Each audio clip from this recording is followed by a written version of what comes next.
Jika sebuah perintah keluar dari mulut otoritas, kita cenderung untuk patuh. Aturan ini selalu berlaku, bahkan selama tahun 1960-an yang sengit ketika kita mengira kaum hippies hanya percaya pada obat-obatan, cinta bebas, dan gaya anarki mereka sendiri. Sebenarnya, para anggota dari generasi yang terbangkitkan sama budaknya pada otoritas seperti orang tua mereka. Bedanya, alih-alih mendengarkan teguran-teguran Lyndon Johnson, mereka beribadah di altar Abbie Hoffman dan Jerry Garcia. Ketaatan pada otoritas dibuktikan dengan jelas pada tahun 1965 di laboratorium seorang ilmuwan bernama Stanley Milgram. Dia merekrut sekelompok mahasiswa muda dan mengarahkan mereka untuk membantunya melakukan suatu penelitian penting. Sedikit mereka tahu, para siswa itu sendirilah subjek penelitian Dr. Milgram. Milgram memberitahu para mahasiswa itu bahwa dia sedang melakukan penelitian psikologi tentang efek-efek hukuman terhadap pembelajaran. Setiap mahasiswa, satu persatu, akan memasuki lab Milgram untuk menemukan asisten lab yang memegang clipboard dan seorang pria yang duduk di ruang kaca bersebelahan yang terhubung melalui intercom. Pria di ruang kaca duduk di kursi dengan elektroda terpasang di kepala dan tubuhnya. Para mahasiswa tidak mengetahuinya, tetapi pria berkabel di ruang kaca itu adalah aktor bayaran. Saat percobaan dimulai, sang asisten lab akan mengajukan serangkaian pertanyaan kepada sang aktor.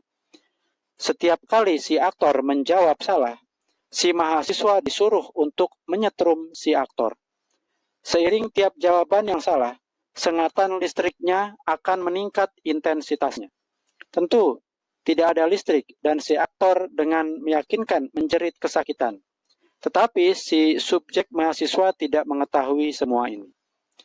Eksperimen tersebut berlanjut dengan tegangan kejutannya meningkat dan jeritan kesakitan sang aktor berubah menjadi jeritan-jeritan teror. Menjelang akhir eksperimen, menjadi jelas bagi si subjek mahasiswa bahwa si aktor yang dianggap si mahasiswa sebagai subjek eksperimen sebenarnya berada dalam kondisi kritis dan setruman lebih lanjut mungkin akan membunuhnya. Si mahasiswa diberitahu dengan otoritas bahwa tidak apa-apa untuk melanjutkan. Ini adalah percobaan yang disetujui secara resmi dalam tanda kutip. Dan mereka tidak akan bertanggung jawab secara hukum atau etika atas apapun yang terjadi. Menakjubkan, 62% dari para mahasiswa yang mengambil bagian dalam percobaan ini bersedia memberikan kejutan fatal itu. Mereka dengan sengaja mengambil nyawa orang lain. Hanya karena seseorang yang berwenang atau otoritas mengatakan tidak apa-apa untuk melakukannya. Atau setidaknya mereka mengira mereka mengambil nyawa seseorang. Dan hanya itu yang penting ketika mempertimbangkan psikologi yang mendorong perilaku mereka. Kemudian, percobaan diulangi menggunakan orang-orang yang berasal dari semua lapisan masyarakat. Dan hasilnya sama seperti yang diamati di antara para mahasiswa. Dibandingkan dengan membunuh seseorang, menggunakan otoritas untuk menutup penjualan seharusnya mudah, bukan? Otoritas akan manjur untuk Anda, sangat baik, sebagai alat penjualan. Saya mempelajari prinsip ini sendiri pada tahun 1995, ketika internet baru saja mulai berkembang pesat. Saya telah berkecimpung dalam e-commerce selama sekitar 1 tahun, menerbitkan buletin email tentang berbisnis online sambil tetap mengabdi sebagai perwira Angkatan Darat pada siang hari. Saat itu, saya memiliki beberapa ratus subscriber. Suatu hari, saya menelepon seorang pelanggan tentang suatu pesanan dan memperkenalkan diri. Wanita di ujung telepon berseru, "Ya Tuhan, maksud Anda ini Mark Joyner itu? Saya nggak percaya." Oke, sekarang saya bukan Hugh Hefner yang bermalas-malasan dengan piyama sutra. menelepon para subscriber Playboy untuk memperbarui langganan mereka. Mark Joyner pada saat itu adalah seorang prajurit yang duduk dengan pakaian dalamnya, bukan sutra, di ruang tamunya di Oklahoma. Seiring waktu, nama saya menjadi cukup terkenal di internet. Tetapi pada tahun 1995, saya masih sosok yang tidak dikenal. Dia kemudian menjelaskan bagaimana dia rajin membaca setiap edisi buletin email saya. Saya sadar bahwa, sengaja atau tidak, saya telah menjadi otoritas bagi wanita ini dan orang-orang lain yang membaca kata-kata saya. Dia mungkin akan telah mengikuti segala nasihat bisnis masuk akal yang saya berikan padanya saat itu. Apakah saya memanfaatkan keterpikatan wanita ini atas otoritas saya untuk menjual beberapa produk kepadanya? Anda benar sekali. Kenapa tidak? Tentu saja, apa yang saya jual kepadanya adalah produk bagus yang sungguh dia butuhkan. Jika tidak, saya jelas tidak akan telah menggunakan pengaruh saya dengan cara ini. Jika Anda membutuhkan pengingat visual tentang pentingnya otoritas, tonton film Finding Forrester. Di dalamnya, si anak didik muda menanyai tokoh Sean Connery, jika saya menulis buku, akankah para wanita berhubungan seks dengan saya? Connery menjawab, wanita akan berhubungan seks denganmu jika kamu menulis buku yang jelek. Mencetak kata-kata menyampaikan otoritas tertentu. Menuangkan kata-kata Anda di halaman web, mau melakukan hal yang sama. Jadikan diri Anda otoritas dan gunakan ia untuk keuntungan terbaik Anda.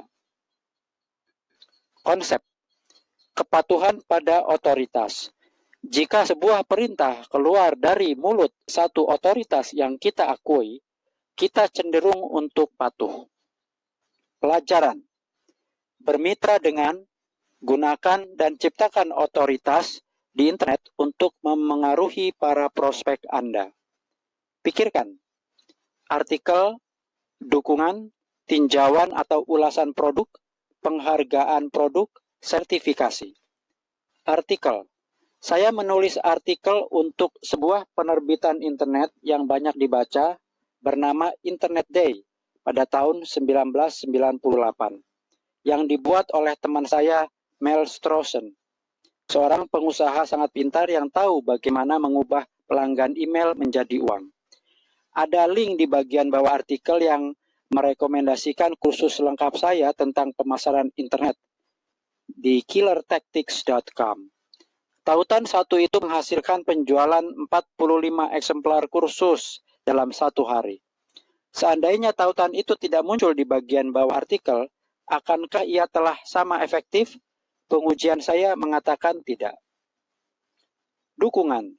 Jika Anda mendengar bahwa Arnold Schwarzenegger mengatakan makan bayam adalah faktor terpenting dalam membangun fisiknya, apakah Anda akan makan lebih banyak bayam? Perhatikan bahwa semakin terpercaya dukungannya, semakin efektif. Andai Pavarotti mengatakan hal yang sama, efeknya akan telah berbeda sama sekali. Penghargaan produk. Sebuah buku elektronik atau e-book yang saya tulis bertahun-tahun lalu, Taktik-taktik mesin pencari, diberi penghargaan bintang 5 oleh ZDNet, satu-satunya buku elektronik yang pernah menerima penghargaan ini yang biasanya disediakan untuk aplikasi perangkat lunak. Saya menggunakan fakta ini untuk mendapatkan lebih banyak kredibilitas dan hormat terhadap buku itu. Selanjutnya, buku tersebut telah diunduh lebih dari 1 juta kali ketika kami berhenti menghitung pada tahun 1998. Sertifikasi. Jika Anda sedang memilih host web untuk situs Anda, apakah menurut Anda sertifikasi yang tampak resmi dari sebuah organisasi profesi akan memengaruhi keputusan Anda untuk memilihnya? Bagaimana jika ia mengatakan tersertifikasi untuk 99,9% uptime oleh Web Host Excellence Board? Tindakan. Segera mulai memosisikan diri Anda sebagai satu otoritas di bidang Anda.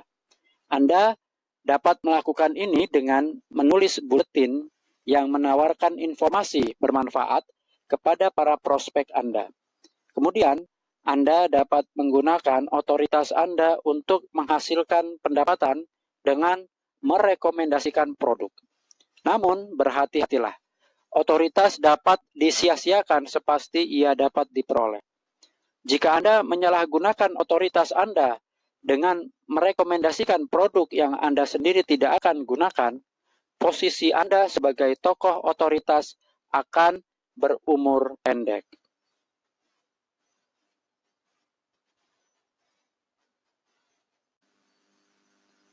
Mau dapat komisi gampang cepat 95.000 per rujukan? Anda akan terima komisi Rp95.000 untuk tiap orang yang Anda kirim ke situs ini yang lalu membayar akses seharga Rp195.000 ke e-book dan videobook berjudul Peta Jalan Anda Menuju Uang di 2020-an karya Mark Joyner. E-book 158 halaman terilustrasi penuh dan 6 videobook berdurasi total 3 jam 40 menit. E-book dan videobook ini akan memberi siapapun kemampuan untuk melihat medan perang bisnis atau ekonomi saat ini hingga 2050. Kemampuan yang merupakan satu-satunya ciri khas pembeda seorang pemimpin. Mereka yang menyimak lalu mengambil tindakan atas ilmu ini akan bisa bertahan, bahkan sukses di era transisi kacau ini. Mereka yang tak memiliki atau mengabaikan ilmu ini bisa menemukan bisnis atau pekerjaan mereka kandas, bahkan hilang besok. Komisi Anda dibayarkan tiap hari. Cukup bagi link dan teks promo seperti ini ke kawan, kerabat, atau di semua medsos Anda. Jika contohnya tiap hari Anda mengirim 10 orang yang membayar e-book plus videobook, tiap hari Anda menerima Rp950.000 di rekening bank. Komisi sangat besar untuk kerja sangat gampang dan cepat. Mulai terima Rp95.000 per rujukan dengan mendaftarkan diri gratis ke terobosan.biz.id. Hanya untuk mendaftar ini, Anda bahkan bisa mengakses dan mengunduh gratis e-book plus videobook berjudul Ujung-Ujungnya Duit, Ilmu Gampang Tentang Uang, karya Mark Joyner. E-book 23 bab dan 2 videobook berdurasi total 75 menit.